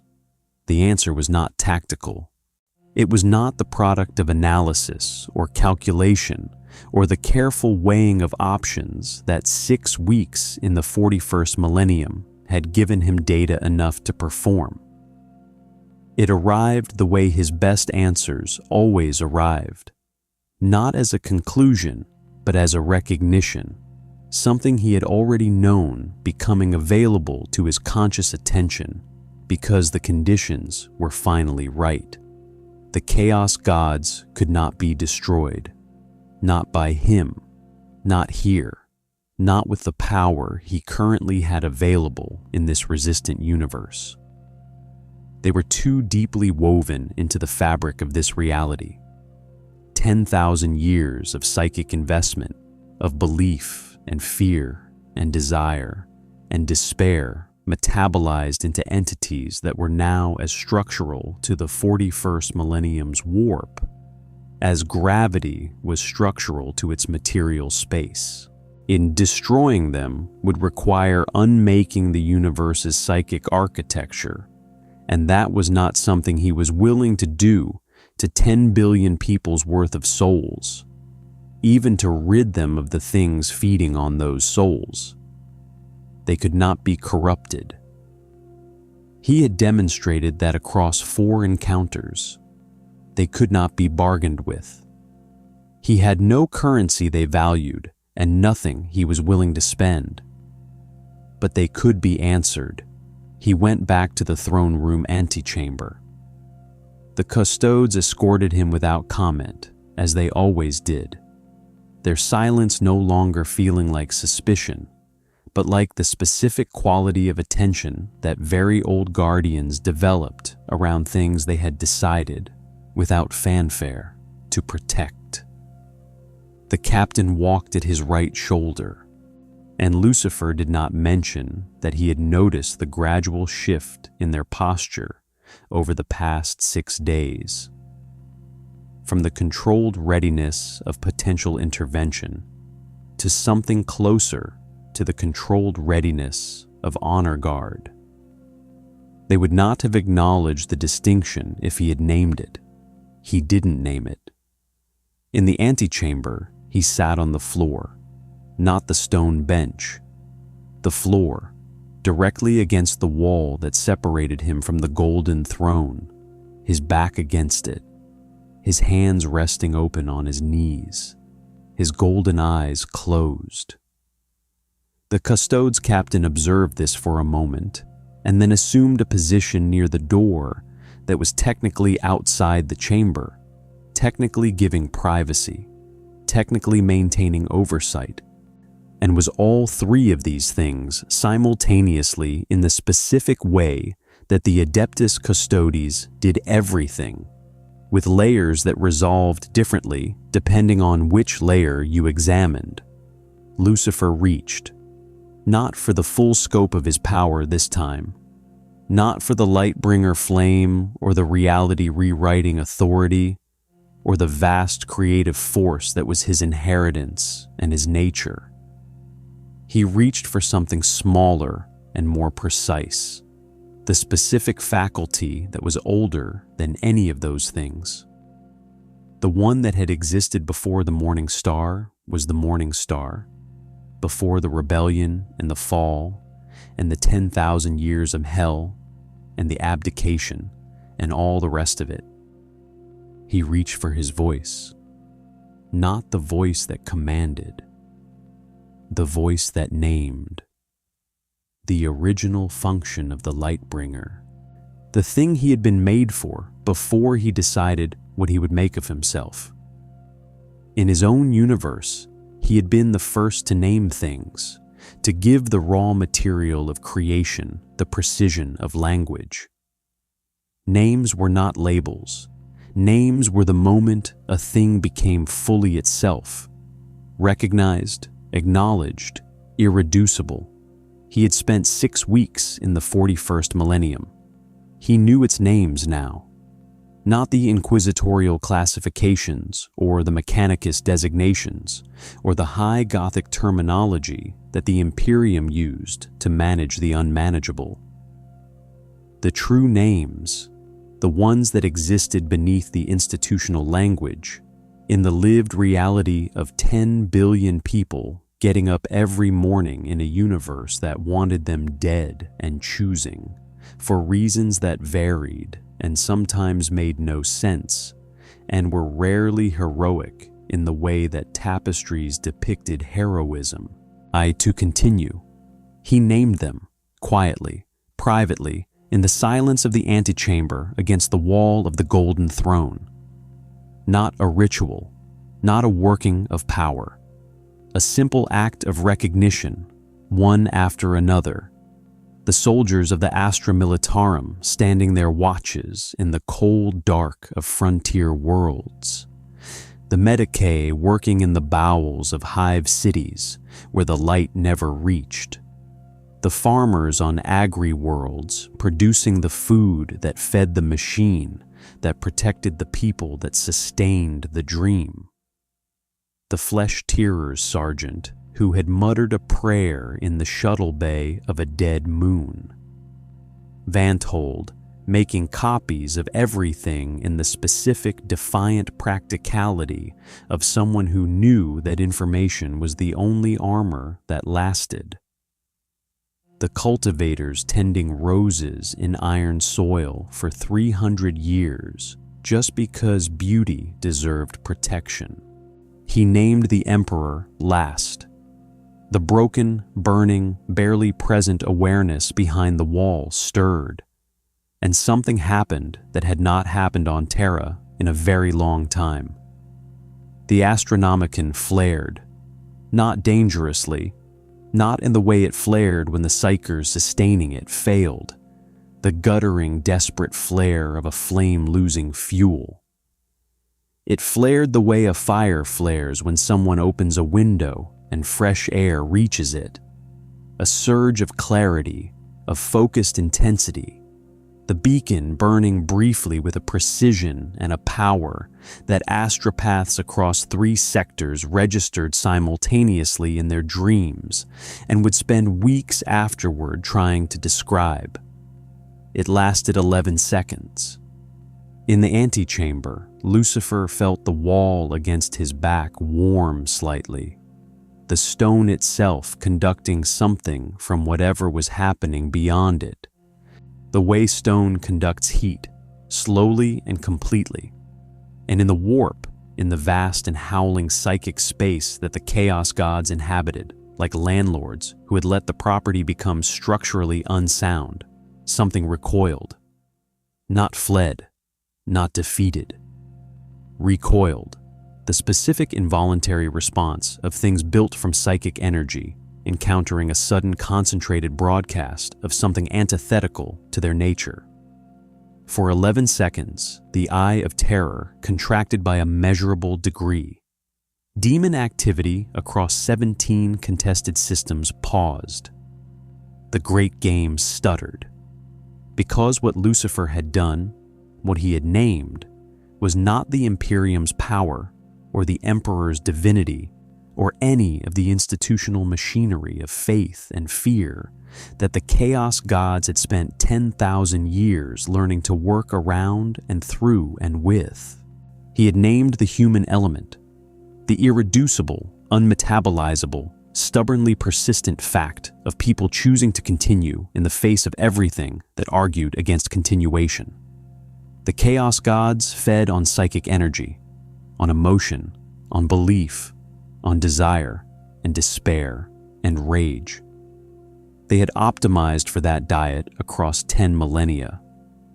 They had no established mechanism for processing the specific frequency of what Lucifer had just amplified, something that was not faith exactly, not hope exactly, but the raw, stubborn fact of I am here and I have chosen this, radiating from 10 billion sources simultaneously at a clarity and amplitude they had never encountered before. It would not last. He knew that. 11 seconds was not a war. The recoil would pass, and the eye would re-expand, and the great game would resume, because those were the structural facts of this universe, as immovable as its physics, and as resistant to his interference as its warp-saturated fabric. But it had happened. It was possible. He opened his eyes.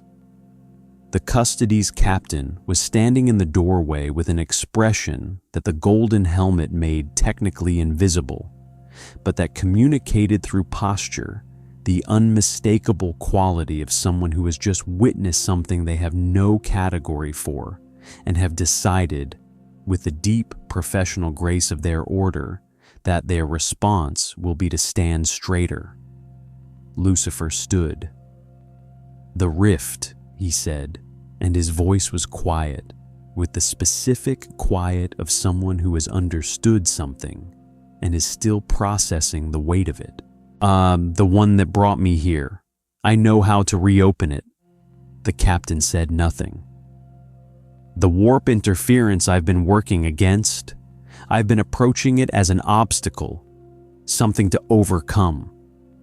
He looked at his hands. "It isn't an obstacle. It's a frequency. The 41st millennium's warp operates on the specific psychic signature of 10 billion people's accumulated experience. I can't overwrite that, but I can, briefly, with effort, harmonize with it. Enough to open a passage." He looked at the wall that separated him from the golden throne. "Tell the High Lords," he said, "that what happened to the Astronomicon in the last 11 minutes can be reproduced. Not by me, I'm leaving, but the method can be taught to the right minds with the right training." A pause. "Tell the Inquisitor Vanthold first. She'll know what to do with it better than the High Lords will." The captain inclined his head. A fraction, the specific minimum inclination of someone who does not bow to anything and has found the smallest gesture that nonetheless communicates genuine acknowledgement. Lucifer walked back through the palace. He walked through the corridors of 10,000 years of human endurance.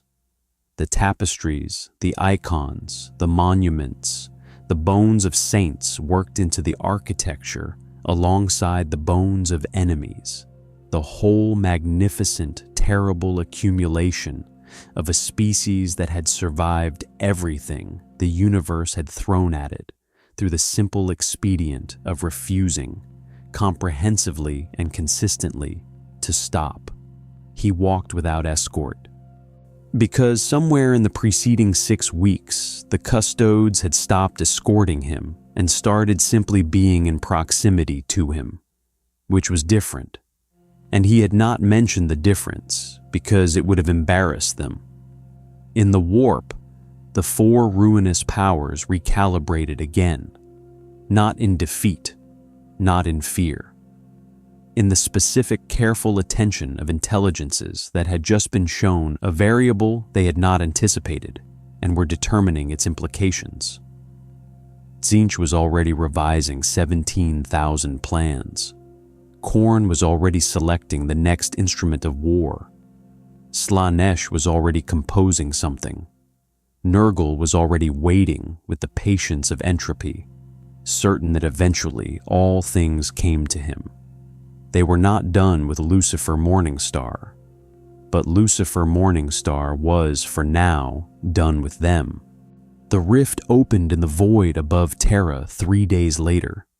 It did not look like the one that had brought him here, that had been a wound, ragged, bleeding light. This one was a door, clean-edged, precisely shaped, opened with the specific care of someone who understood both the lock and the key, and had taken the time to ensure that the act of opening did not damage either. Through it, dimly visible, was something that was not the 41st millennium. A reality with different physics, different weight, the specific quality of a universe that had not been saturated with 10,000 years of psychic war. Vanthold was there, in a lighter craft that the blade of Antova had launched for the purpose. "You could stay," she said, not as a request, as a statement of available fact, delivered with the flat honesty that 40 years of inquisitorial service had made her default register. "I could," Lucifer said. "The method you described, for the Astronomicon, it will take years to develop, decades possibly. Having you here while that development happened would make it someone else's method," Lucifer said. "It only works because it's true. The moment it becomes an institutional program with oversight committees and approved parameters and inquisitorial classification levels, the truth in it starts to degrade." He paused. "Humans are very good at that, taking true things and bureaucratizing them until only the shape remains." Vanthold was quiet for a moment. Then, "The Chaos Gods will attempt to use your absence. They'll frame your departure as defeat." "Let them," he said. "Anyone who believes that narrative was never going to benefit from my presence anyway." He looked at the rift, at the door he had made. "The Emperor," he said. "What remains of him? He chose this. The throne, the sacrifice, the burning. Whatever his reasons were, they were his. I want you to remember that." He looked at Vanthold. "Not the mythology, not the god emperor. The man who looked at 10 billion people and decided that the cost of protecting them was one he was willing to pay personally. That person deserves to be remembered accurately." Vanthold held his gaze. "That's a dangerous thing to say on Terra." "Most true things are." He stepped toward the rift. Behind him, in the palace, in the antechamber beside the golden throne, and the stone wall that had conducted 11 seconds of warmth 3 days ago was slightly different from the stone around it.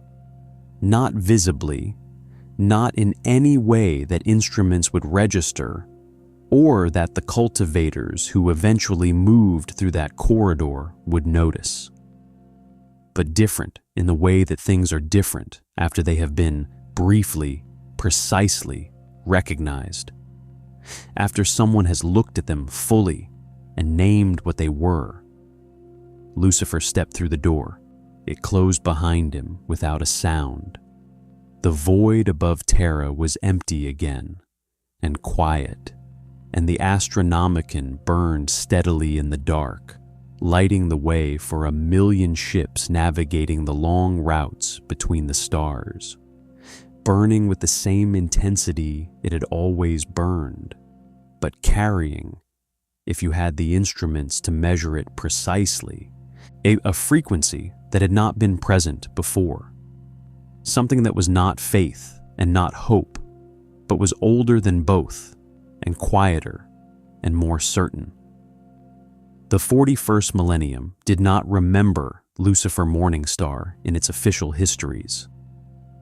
The inquisitorial records were classified at a level so elevated that fewer than a dozen living people held the clearance to access them. The custodes captain filed a report so carefully worded that it described the events of 6 weeks on Terra in language that conveyed everything and committed to nothing. Vanthold distributed her copies to her 3 data vaults and added a 4th, and spent the next 12 years developing the method Lucifer had described with a small team of astropaths, navigators, and one extraordinarily gifted sanctioned psyker from Cadia, who had dreamed the same 11 seconds of clarity that the rest of the Imperium had felt and never stopped thinking about it. The Chaos Gods did not speak of him in any frequency the Imperium could detect. But in the movements of their plans, in the subtle recalibrations of their 10,000-year games, there was a new variable that had not been present before. A question that each of the 4 ruinous powers now carried without resolution. What refuses everything and leaves nothing behind except the echo of the refusal? No answer came. In the garden in the Imperial Palace, the roses grew. The cultivators tended them with the same patient care they had always applied.